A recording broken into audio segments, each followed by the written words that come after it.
IoT, digital twin, and connected devices under the category AI, digital transformation, and new technologies. Okay. Uh, just to introduce myself, my name is Sanjeev Kulkarni. I am heading engineering for India, Middle East, and Africa region for a division called Energy Industries in ABB. So we'll have all the speaker. I will introduce them in the due course.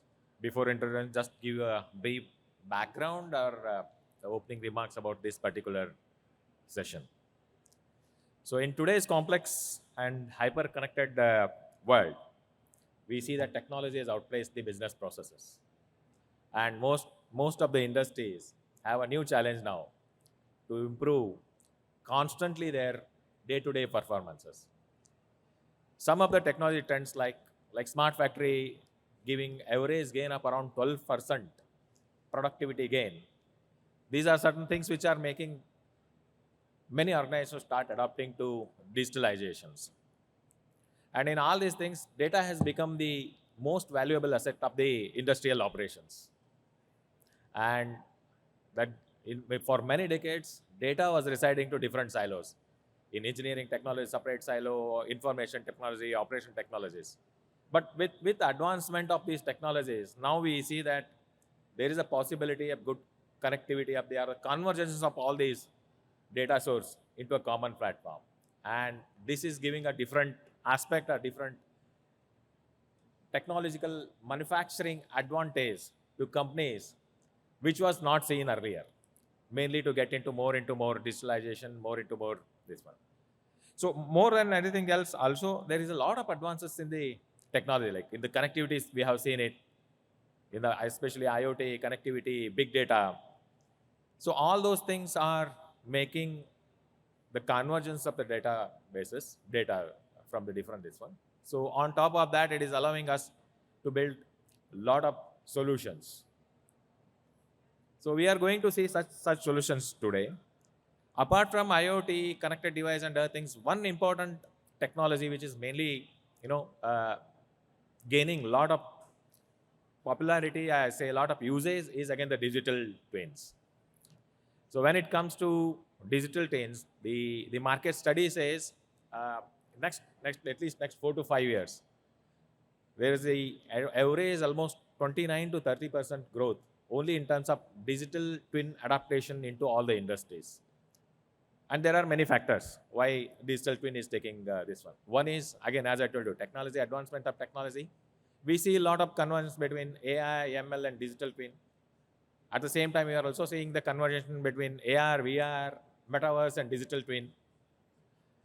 Plus, the availability of the technology, plus the possibility of implementation solutions, what we see presently in the market, it is increasing. So it is giving lot of focus, lot of opportunity for industries to adapt to digital twin also.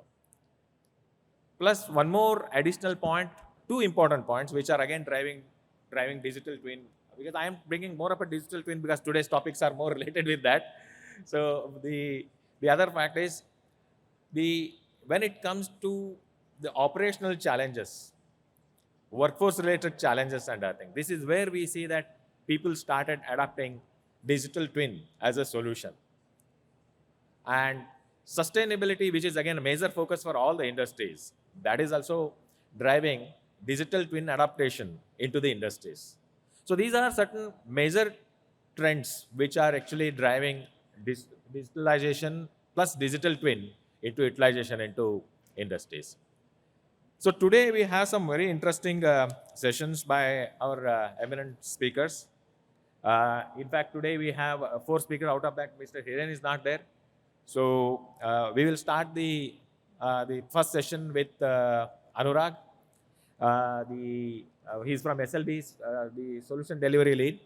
So his topic mainly today is to cover a presentation on ideation to reality, next generation real-time drilling data aggregation approach through the innovation.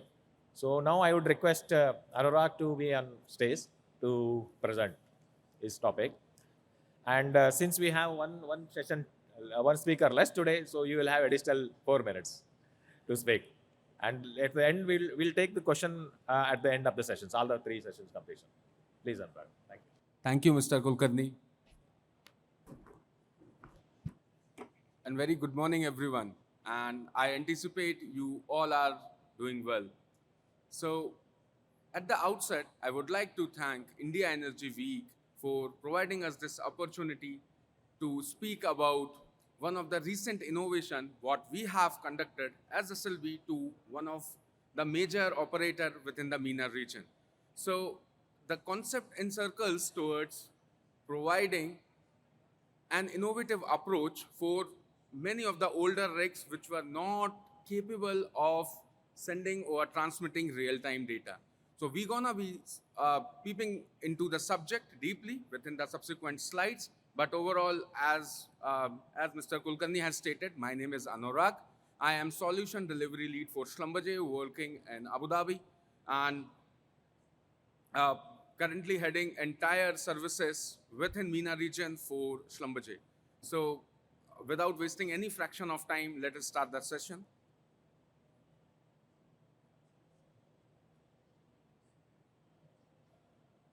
All right, so in today's session, we're gonna be discussing about the exact challenge what we have faced and what has led us to think innovative to drive of what has been achieved. The recommendation what we provided to the operator in order to adapt and change the entire paradigm. The implementation plan, what we have worked out with the operator, of course, it was never easy, but we kind of achieved it. The core technical details, which can be taken forward as a reference for other major operators within the world for similar kind of situation, and last but not the least, of what we are driving as way forward.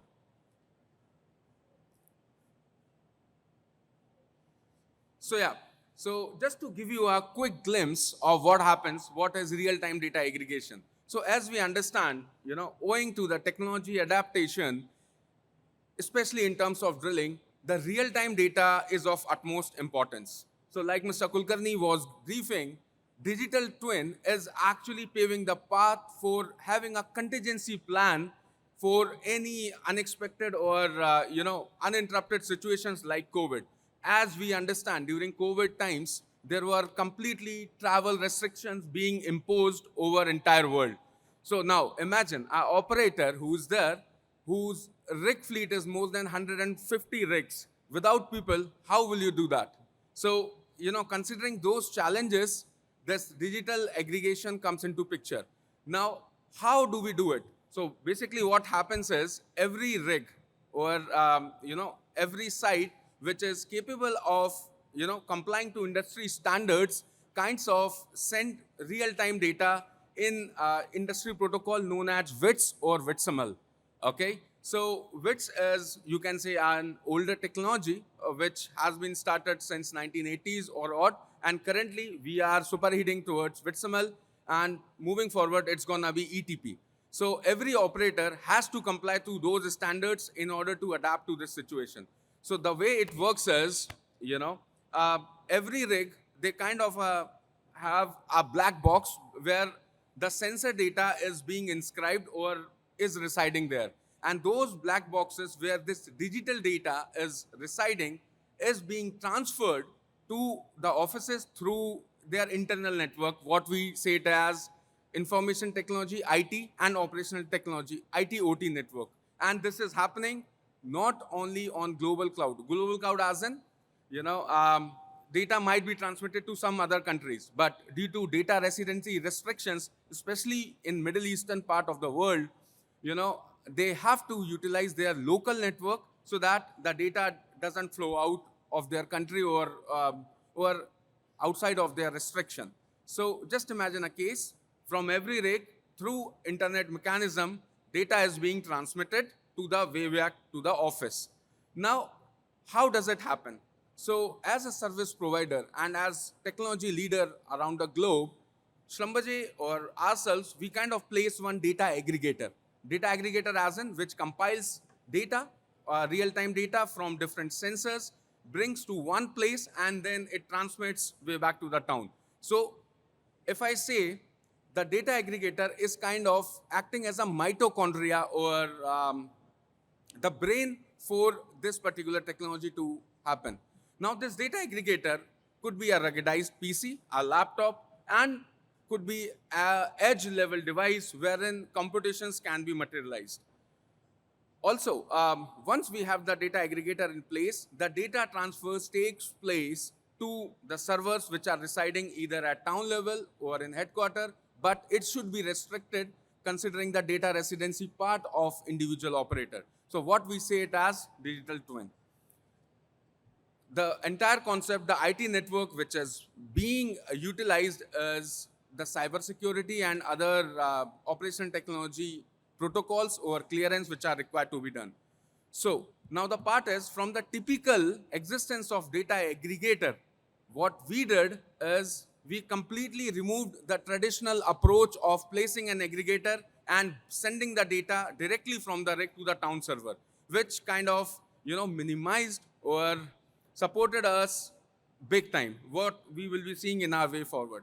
And last but not the least, all this technology or anything which is being driven forward has to be complying to industrial global standards, because this digital drilling is not only residing within MENA, it's a global term, and we have a consortium known as Energistics. So as a service provider or as an operator, you have to comply to those standards in order to make everything forward.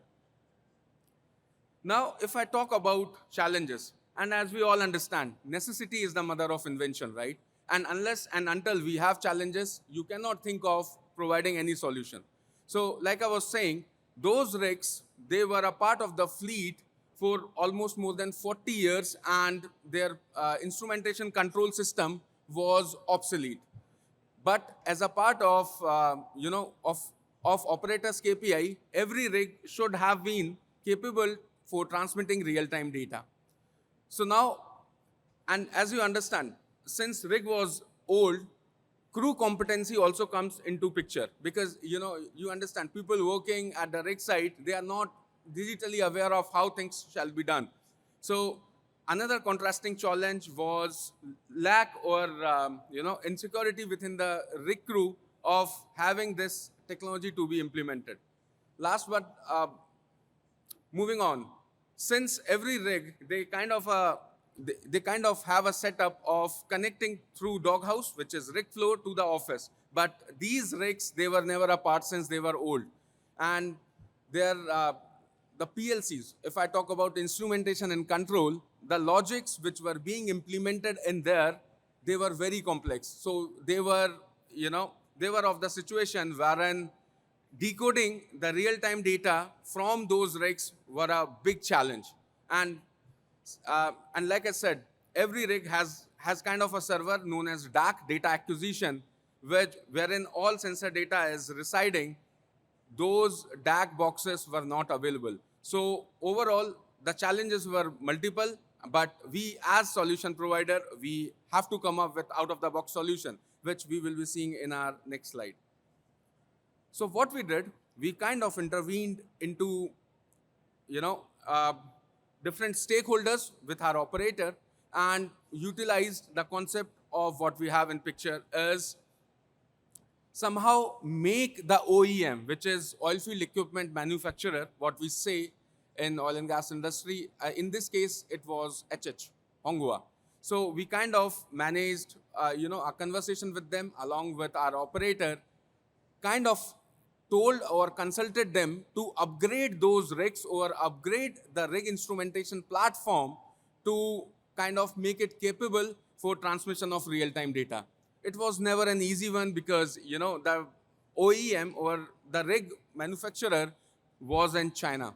So, we had hands and forth sessions, kind of consulted, and we proposed a well-defined architecture. What you see on the left-hand side in the diagram is somehow converting those PLC tags, making it compatible to industry standards so that data can be, taken into consideration.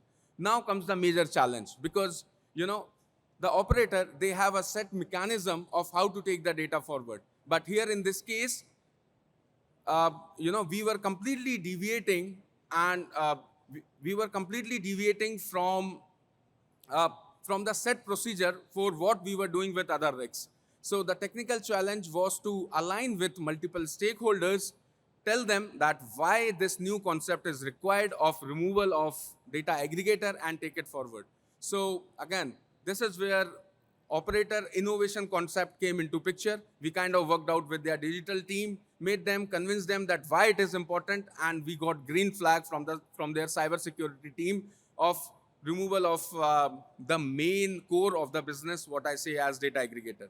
And last but not the least, we kind of upgraded those rigs which were incapable of transmitting real-time data to the industry latest format of WITSML 1.4.1 so that the rig becomes capable and data transmission takes place through their internal network. And when I say about internal network, so every operator, they have in itself known as a VSAT mechanism, what we say it as virtual satellite, wherein the data goes through their internal platform and data from every rig site comes to the town. So all those stakeholders were in alignment, and this is how we moved ourselves forward.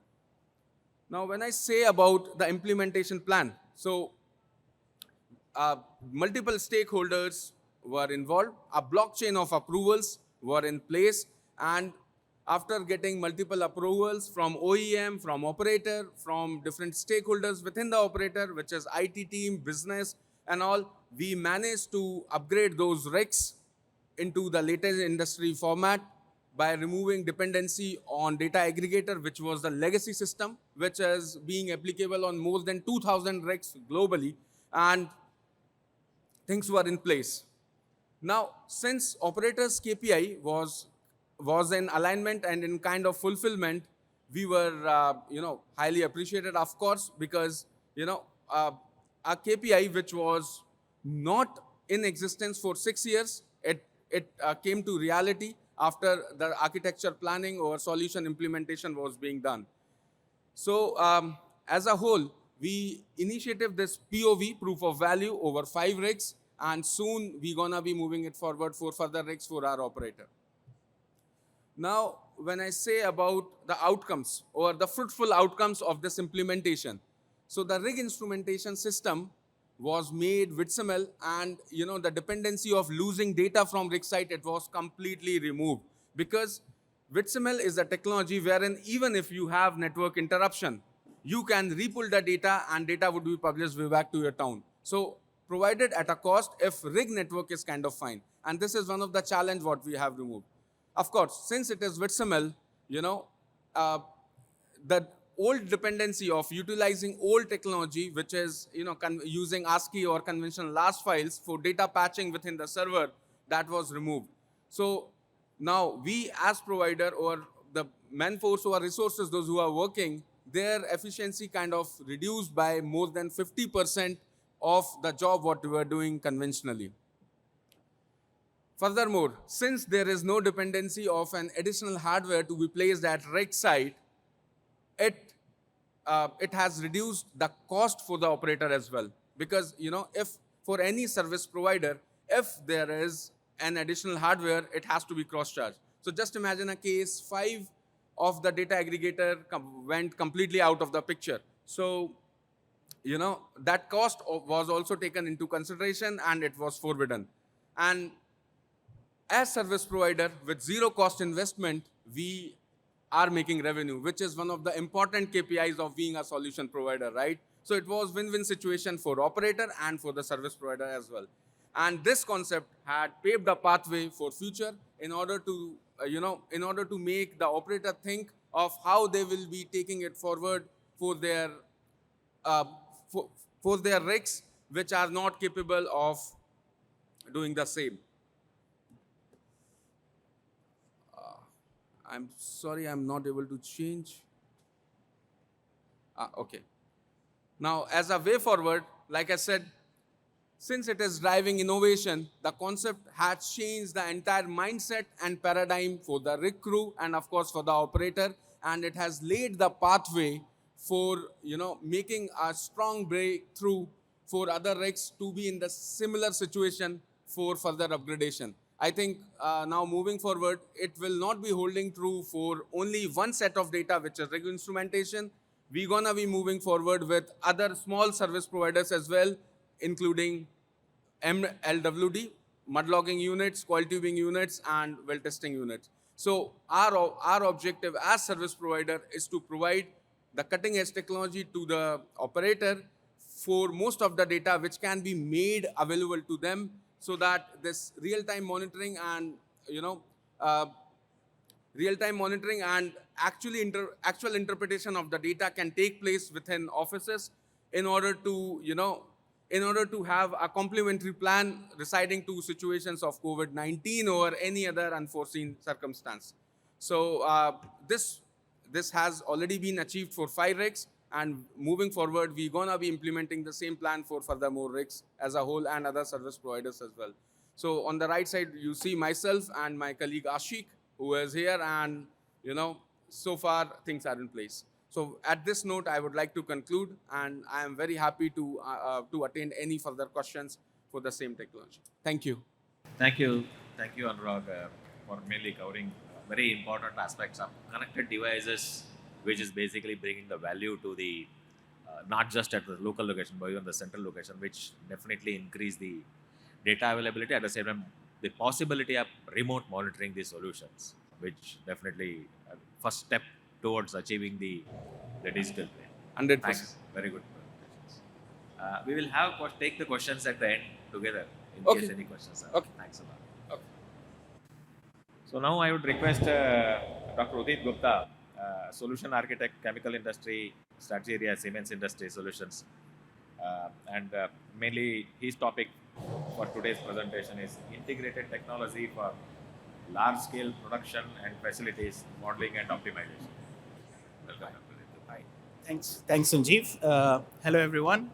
I'm Udit Gupta. I'm a solution architect at Siemens. And I would first of all like to thank the India Energy Week organizers for giving us this opportunity to share our digital twin solution in the energy industry and be able to share this with you. So today I will be talking to you about the integrated technology for production system contains of 3 major components. It initially has the wells at the very far left. They can see here, these wells can be of 3 different types. One is gas lifted, so you're injecting gas to bring the crude out. They can be free flowing wells where the crude's coming out based on the high pressure within. And then there can be ESP lifted wells, which are where you have a submersible pump been placed at the bottom of the well to pump the crude out. Once this crude comes out, you have multiple options to route this crude to the relevant separator that you're working with. And then within the separator, you're separating out the oil, water, and gas. And then this can then be further processed within the facilities. Okay, part of the gas can then be used again back at the very top to be used for the gas lift. There is definitely energy consumption for the ESPs as well as the compressors and pumps that are used for this particular system.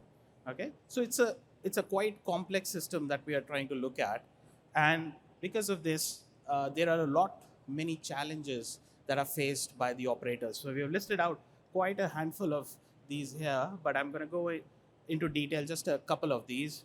So any operator is interested in maximizing their production from their oil field.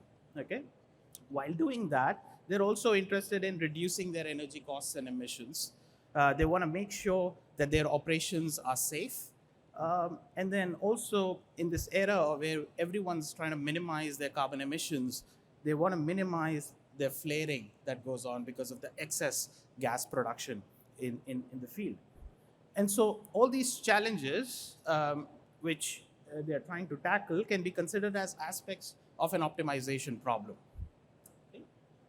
So when we talk about optimization, there are 2 definitions or usages. The first one's manually vary some equipment parameters and process conditions until you get better results. So keep making small changes in your operating conditions and see how it's going to affect your KPIs, which could be productivity or energy consumption. Whereas the second way is to formally optimize, perform a rigorous mathematical optimization that would give you the true solution. at hand. And this is the specific case that we are interested in. We want to vary an arbitrary number of decision variables. Now, these could be continuous or discrete variables to maximize or minimize an objective function subject to an arbitrary number of constraints being satisfied. Okay? And the reason why we are performing this optimization is that the effort cost in order to optimize the system is not much versus the benefits that you achieve for optimizing your system. So there's a lot of benefits that can be achieved if you optimize your system and you're able to run your system at an optimal.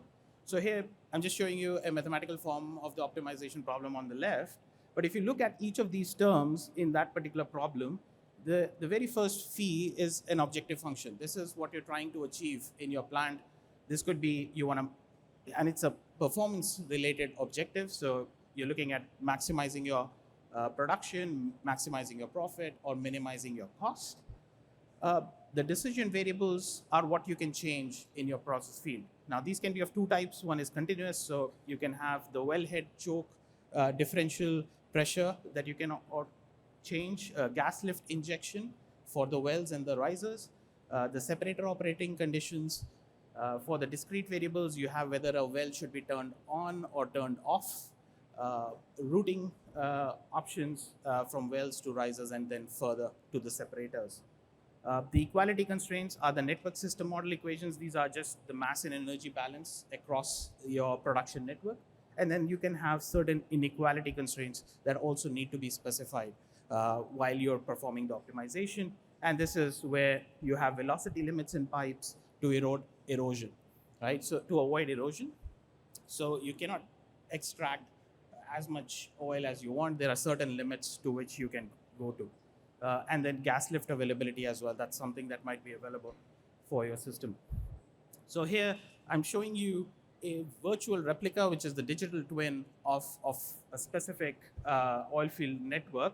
On the very left, you see these boxes. Each of these boxes has around 100 wells underneath. So we are looking at a system of 700 wells that we are trying to operate. Then you have these boxes in the middle. These are the offshore gas oil separators where the partial separation of the crude takes place. These are then pumped onshore to further onshore gas oil separators, and then there's a gas compression unit that you might be interested in. So it's a really fairly complex system that we are looking at.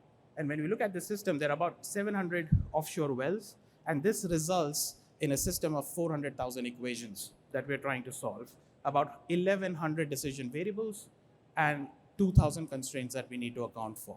And with the solution that we have at hand, all of this can be done within a 20-minute time frame. So we can optimize this whole network within 20 minutes itself. When we drill down into the different models, all these are first principle models, so we need to account for all the physics that's behind these particular models. If you look at the very top, that's a well representation. So this is where we are specifying the nodal analysis. This is the VLP curve, the IPR curves for that specific well, the fluid definition for the black oil, the minimum flowing bottom hole pressure, erosional velocity constraints as well. For these pipelines, you can specify the topography, how they've been set up in the field, the multi-phase pressure drop correlations, heat transfer, and any constraints like erosional velocities can be added in there. If we move on to the gas oil separators or on the facilities side of things, you can have specifications for the separators which involve compositional flashes. So you're interested in understanding what's in the vapor and the liquid that comes out of the separator. Rotating equipments, this is the performance curves for the pumps and the compressors that get specified, and then operating limits for capacities and exporting pressures. So all of these go as an input to the main system in order to specify and try to optimize this particular network. Okay, so what is it that we have achieved by delivering this solution to most of our clients? There are typical objectives. So there are clients that are looking into maximizing the production, because having a digital twin allows you to run multiple scenarios, what-if scenarios. You can maximize your production, in which we have seen about 2 to 5% increase in the production with no additional capex. That's something that our clients are interested in. They do not want to put in additional money for the additional productivity. And so we have seen just by maximizing the production alone, you're able to achieve 2 to 5% increase. The second objective function could be minimize flaring. So in some cases, we have seen about 80% reduction in the flaring with no impact on the production level that was being considered. Minimizing power consumption, this is where we have shown reduction in 10 to 20% of savings when you're operating equipments like the compressors, the pumps, as well as the ESPs. Reducing the artificial lift. So in this case, we have reduced the gas lift usage by 50%. So just trying to find the right set of solution, you can save a lot more using a digital twin. And then making better long-term decisions. So if you're interested in making changes to your wells and oil fields, how can you make that strategic decision, thereby having about savings of 10% and better workflows that you can work with. Okay, so in here, we are sort of showcasing our GPROM's oil field optimizer. This is an optimizer that can be applied on the full production network, but also on the facilities that are downstream. So you're optimizing the whole system in a single framework. So that's one of the reasons why we see these benefits for our cases, because it's a single modeling environment that allows the solver to see the equations, the constraints, as well as the gradients in a single framework itself. So you don't have to link this with any other softwares for a different aspect of the simulation. Okay, and so this way, since it's a single platform, you also maintain consistency in your fluid composition across from the wells all the way to your facilities as well. Okay. Now, there's a reason why we are achieving this, and it has to do with the technology of the platform. So there are two different solutions that are out there. One is a sequential modular approach in which you're solving one system at a time, you're initializing them one at a time, whereas GPROMS works on the equation-oriented approach where you're solving all the equations simultaneously. And since you're solving that simultaneously, you're able to achieve these solutions faster and in a robust way. Okay? So the two major differences is one is the equation-oriented platform, but the second is also how you handle your decision variables. So if you have discrete variables as well as continuous variables, how is your solver able to handle those? And the MI-NLP solver is able to handle both of them simultaneously rather than doing them sequentially one after the other. Okay, so these differences have been identified in a Society of Petroleum Engineering paper as listed here. So if you want to go ahead, you can go in and look at the details that were published in that particular publication. Okay, so optimization based on equation-oriented approach, you're able to handle integer decision variables. These are routing options. These are whether your wells are on or off easily within this approach. And it significantly reduces the computational time. From hours, you just need minutes in order to solve your system and understand what is the optimal conditions at which your system should work at. Okay, so to summarize, within our technology, we have a fully equation-oriented technology. It's more powerful, and large-scale optimization is easily handleable within the system. As we are integrating our networks, you're not only refined to just one site, you want to optimize all the sites together. That's where having a large-scale optimization solution helps you get to a better solution and make more savings. The self-calibrating physics-based model, this is something that goes on within these first principle models where they can, based on the data that's available, you can calibrate the models itself, thereby having a proper digital twin of the real world and therefore making these decisions downstream. Off-the-shelf mixed integer optimization to account for both continuous and discrete variables. The next important point is the limited number of changes in optimal solutions. So when you're solving a mathematical problem, since we have about 1100 decision variables, it will always give you a solution where it will tweak all of those variables. So that's something that an operator cannot physically do going into the plant. So what you can specify is what are the top maybe 5 or 10 changes that need to be made so that you can achieve a higher production. So you won't achieve the maximum, ideal maximum, but you can still do a fair bit good value in this case. So you can specify how many changes are possible, specify it in the solution, and that's what you would generate. Customizable optimization problem definition, so you can customize what kind of an objective you want to achieve. You want to minimize flaring, you want to maximize your production, or you want to minimize your energy consumption. All of those can be incorporated in your objective function itself. And then for the deployment, we have both desktop as well as web-based deployment. So depending on the user, the tier of that specific user, you can either access these solutions through a browser on your iPad, or it could be connected over your desktop and have a proper DC in your DCS system. So with this, I would like to thank you, and I'll take any questions at the end of the session. Thank you. Thanks, Dr. Udit, mainly covering how the technology helping through your integrated asset optimization customers solving many operational issues. So generally, your solution falls under this operational the performance digital twin, where technology through the digital twin solution is helping to achieve the optimization solutions. Yeah. A good, very good topic. Thanks for wonderful. Thanks you. a lot. Thanks a lot. Now, for the last session, we have Manoj Kulshrestha from McDermott, and the topic is digital transformation and automation of subsea engineering using digital twin. Thank you, Mr. Kulkarni. And just to elaborate on my background, I have around 38 years of experience in subsea engineering, designing onshore, offshore, and deep water pipelines. For last 12 years, I've been working with McDermott, and currently I'm working as a Director-Subsea Engineering in Chennai with McDermott, setting up their subsea engineering department at a high-value engineering center.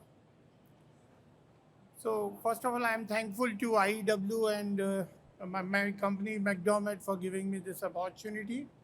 Today I want to speak about the digital twin Subsea XD, a tool which we have developed in-house to perform the complex subsea engineering design as well as other activities related to it. Yeah.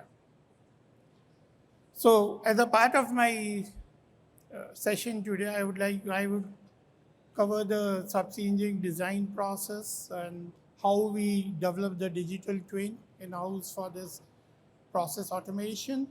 Then certain practical applications which we have already carried out in Subsea XD, and then why it is required to have a digital twin in this design process, and followed by the summary and the whatever is the way forward in this aspect.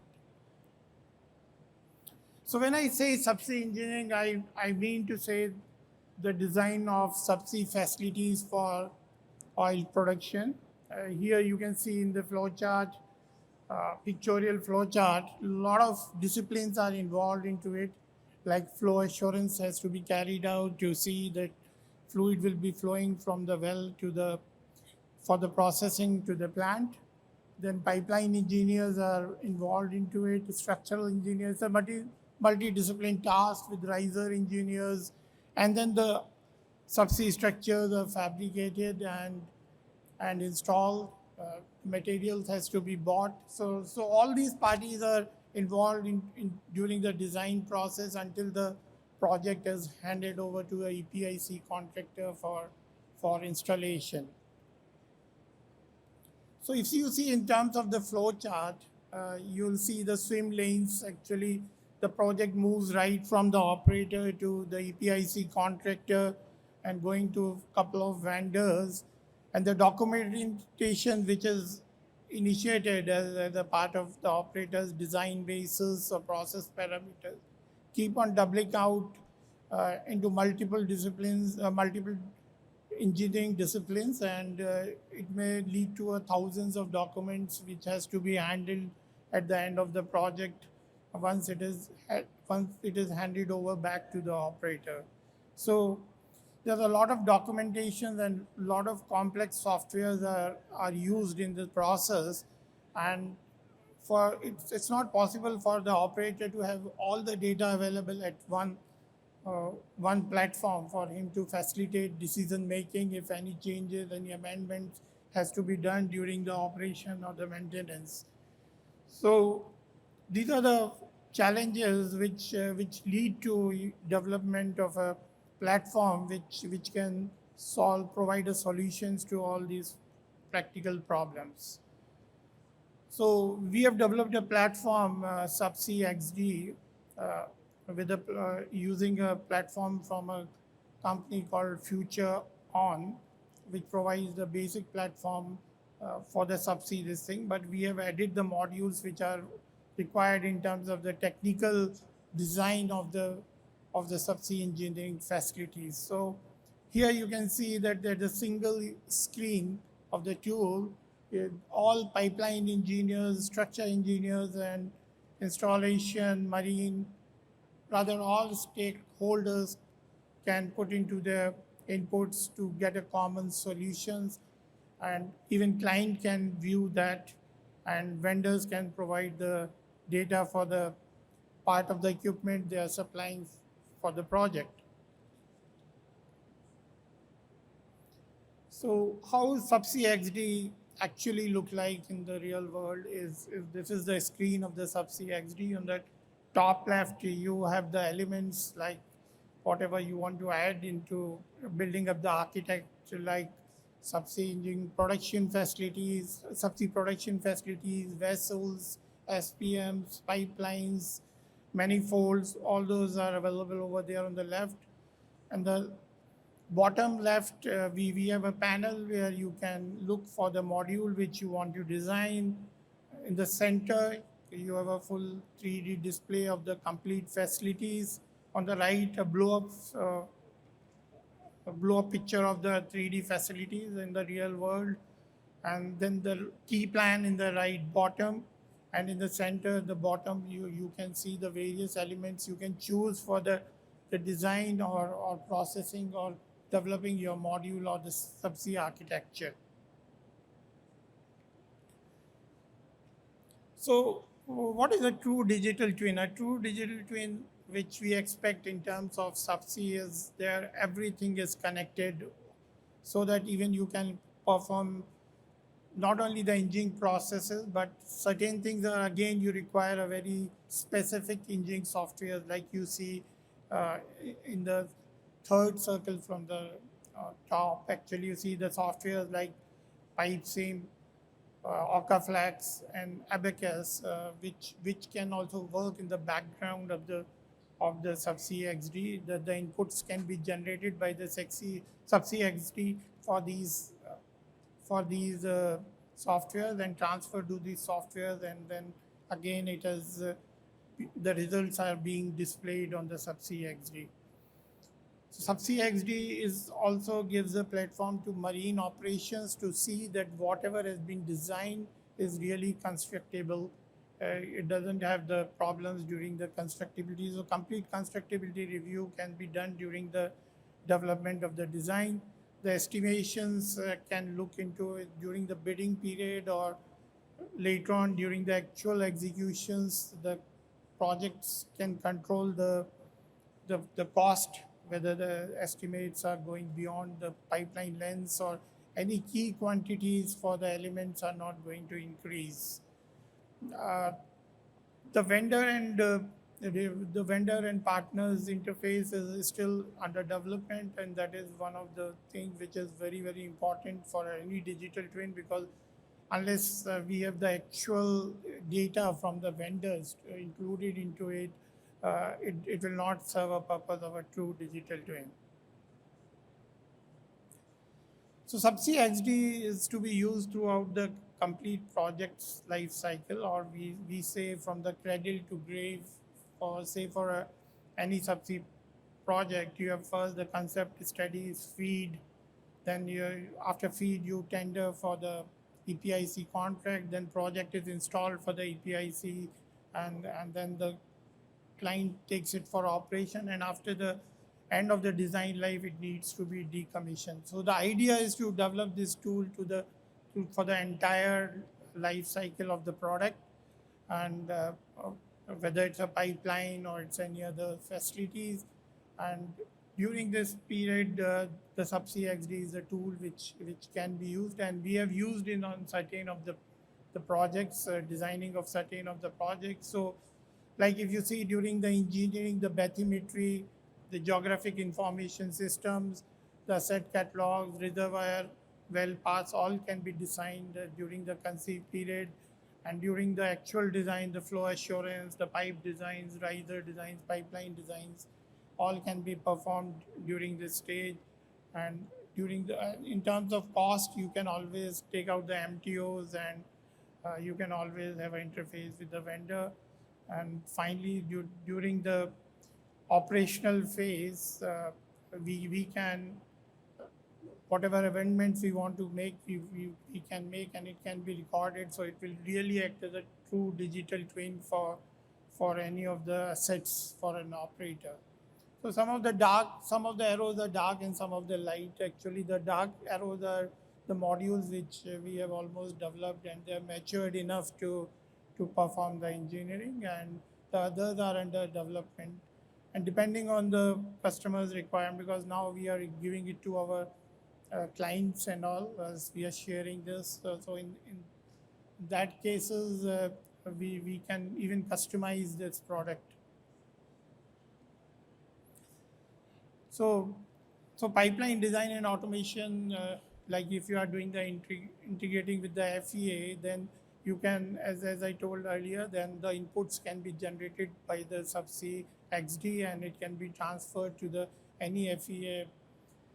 We have an interface with the FEA software. Currently, we have a interface with Abacus, and so you can transfer those information to Abacus as an input file, and it can run, and the results can be viewed back onto the Subsea XD, and as well as it can generate the reports for that particular application. So even finite element advanced analysis can also be performed using the Subsea XD.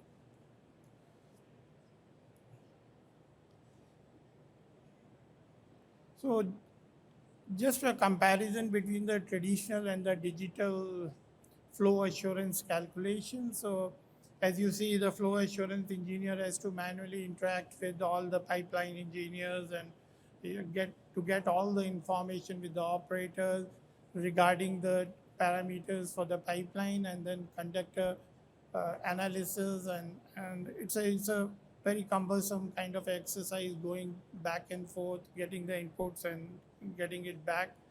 With the digital platform, all the engineers can simultaneously work on the software, and they can get the complete results, combined results for the flow assurance engineer to make a decision. So it gives a lot of a good interface, actually working simultaneously and making the flow assurance design process much simpler.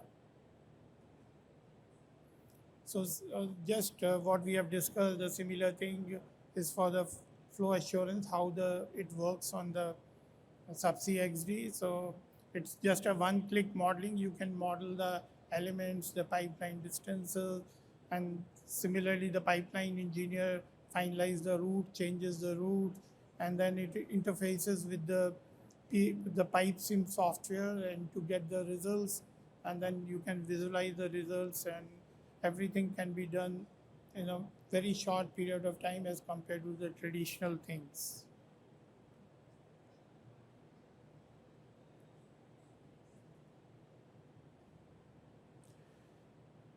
Just there's a glimpse of how it works in the real time. It's a video which shows how quickly you can perform a flow assurance analysis on a project.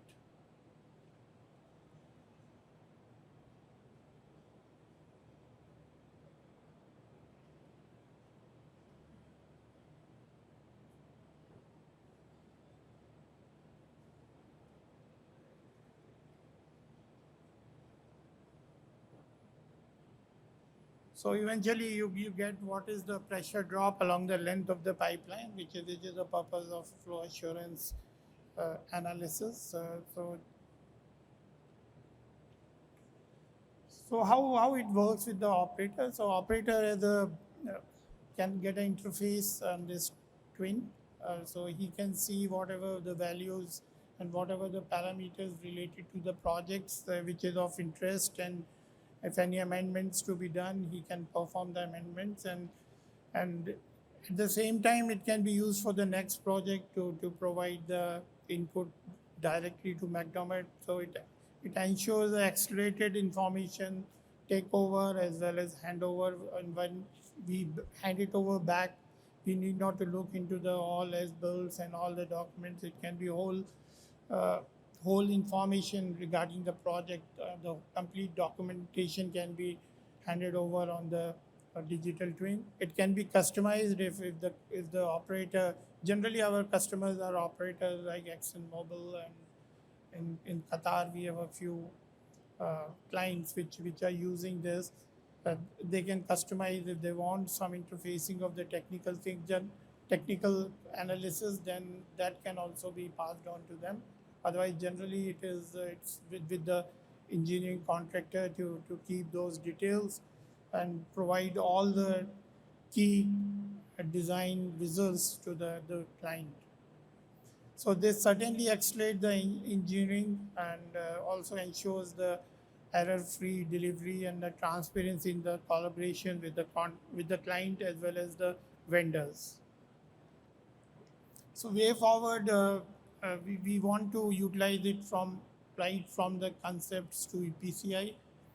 Currently, we have used in our feed and we have used it for EPCI, and we want to expand it to the even pipeline integrity management also, because some of the operators requires this in that direction.